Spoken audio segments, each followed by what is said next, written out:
Now at 6, many flood victims still can't go home with the proposal to extend the hotel voucher program today.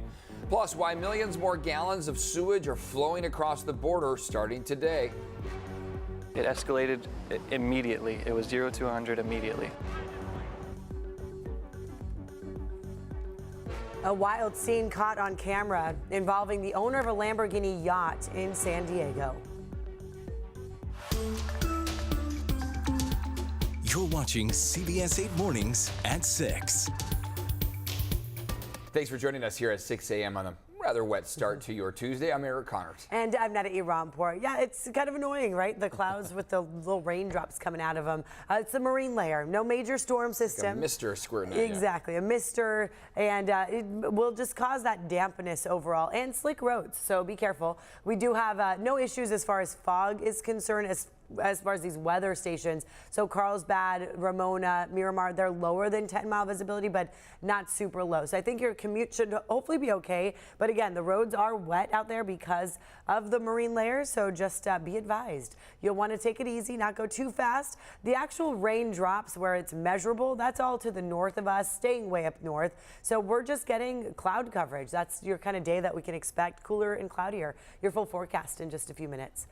And now to our top story here. It has been 7 weeks since flooding devastated local neighborhoods. Many people are still living in hotels. Well, today the county will consider extending this program here to help out. CBS 8's Regina Yarita live outside the county administration building now with what's being proposed here. Regina?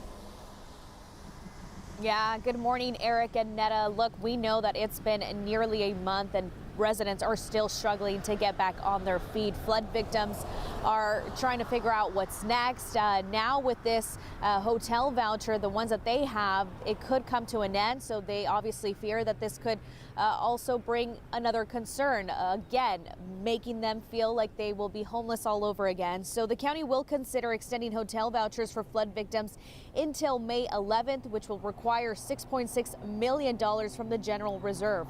The Board of Supervisors will also discuss allocating funds for meals to support families who have been displaced. Now, over the last month, local nonprofits have provided daily meals for flood victims staying in hotels, but those funds have been running out as well. And now people fear not only if they're going to figure out what's next for them, what other hotel they have, what hotel options they have, I should say. So many flood victims are still suffering with water damage in their homes. Some of the units need a lot of work to get repairs done. Now, back out here, it won't be much of a surprise if we do see residents, flood victims coming to the county meeting this morning to advocate for themselves, because a lot of them just don't know what's next. And they fear that these hotel vouchers are going to end. So they're hoping that the county could extend those hotel vouchers and approve the money that they need to get those resources started for them. We will be covering this all morning, so stick with CBS 8. For now, Eric and Netta, I'll send things back to you guys. Regina, thank you. Millions more gallons of sewage will flow across the border starting today. Millions more. It's happening for a few days, and it's all because of construction in Mexico. CBS 8's Chris Grow live at Imperial Beach to explain what now, Chris? Yeah, good morning, Eric and Netta. We're talking 10 to 12 million more gallons of raw sewage that will be flowing as part of this cross-border pollution, this issue that we've seen going on for many years. And that's on top of the already 40 million gallons that are estimated to flow daily. Now, according to the International Boundary and Water Commission, and this is happening because a pump plant on the Mexico side needs to be shut down for about 2 construction projects. Now, it's expected to be shut down for at least 10 days. That is the estimate right now, though, of course, anything can happen when it comes to construction projects and so forth. The IBWC says they're looking into ways to divert the increased flow in case it becomes unsustainable, but right now they're looking at those 10 days at about 12 million gallons per day. Now, in other cross-border pollution news, State Senator Steve Padilla yesterday said that he wanted to hold companies accountable for cross-border pollution and their contribution to it. He says businesses actually set up in Tijuana to take advantage of their lack of environmental protections. He says that a new bill he's introducing would require those companies that do business in California to publicly disclose their wastewater discharge that can contaminate California waters, and they would either have to pay the state to clean up the contamination or go ahead and clean up themselves. So again, trying to hold some of these businesses accountable that he says are contributing very greatly to the issue of cross-border pollution. Eric and Netta.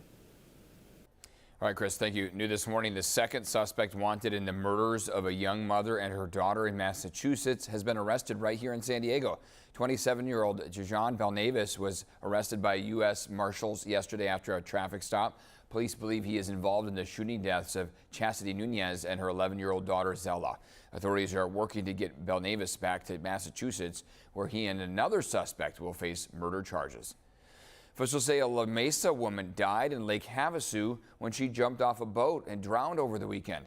Mojave County Sheriff's deputies saying 49-year-old Cynthia Marin died Sunday after her life jacket came off when she jumped into the water for a swim. They say rescue teams responded around 2 p.m. and her body was recovered later that day.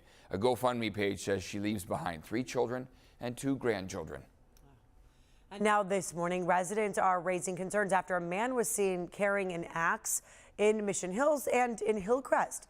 So he was spotted going up to people's doors over the weekend. Some people say they've already called the police. They made reports on this. They say they want extra overnight patrols over the coming days.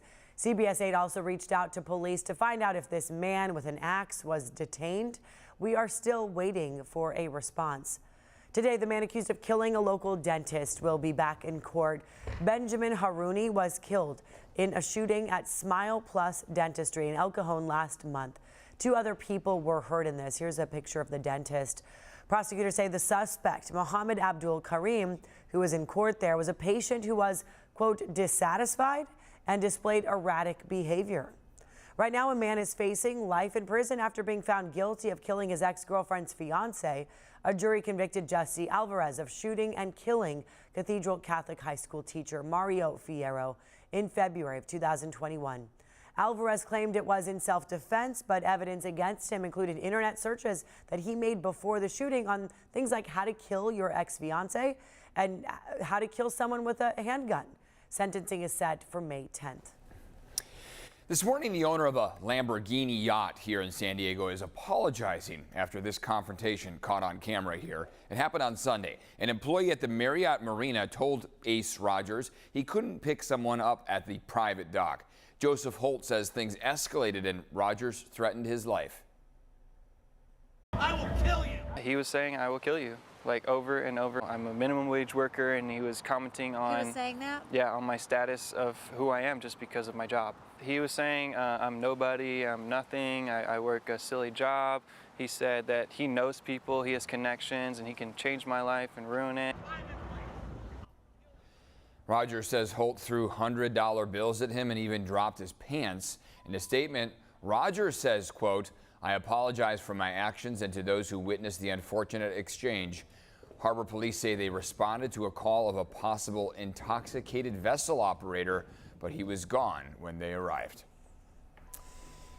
Let's take a break here and take a look outside. Boy, things are a little wet to start off here, Yes. but this isn't going to last all morning long, is it? Not all morning, but yeah, for the early morning hours, I know closer to sunrise time, which is in about an hour from now, we start to get the thicker version of the marine layer at its thickest, you could say. It's also the coolest time of the day, and that's typically when we'll get that most moisture out of this. So early morning, when we were driving into work, we noticed the obviously slick roads. There's a decent amount of moisture that's coming out of these clouds here. So it's not a storm system that's here in San Diego, but it is our deep marine layer, and it's running deep and far inland, and that's what you're noticing. So any kind of actual rain from a storm, that's all up north. There's an area of low pressure up in Canada that's creating all of this right here, but that's not expected to get to San Diego. We're just getting clouds from it. So temperature-wise, warmer because of the clouds. 56 degrees downtown San Diego. Wind speeds right now just 5 miles an hour.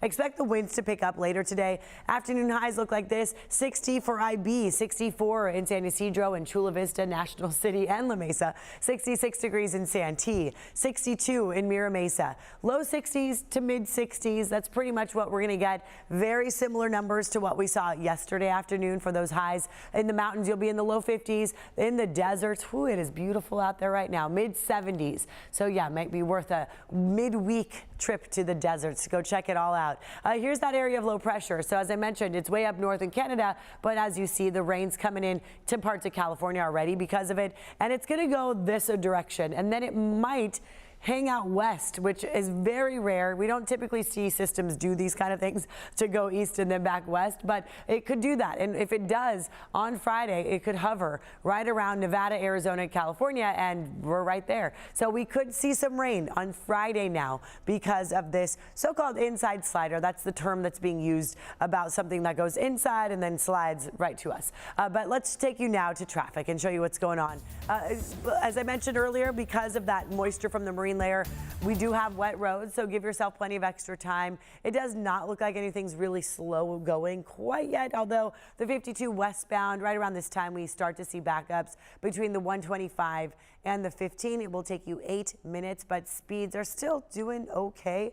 I was hoping to give you a live look of the wet roads, but maybe those are down. I apologize for that camera there. Let's show you the border wait times from Customs and Border Protection. It right now will take 105 minutes to get through the general line in San Ysidro at the port of entry, then 45 minutes to get through to the Otay Mesa port of entry. Eric?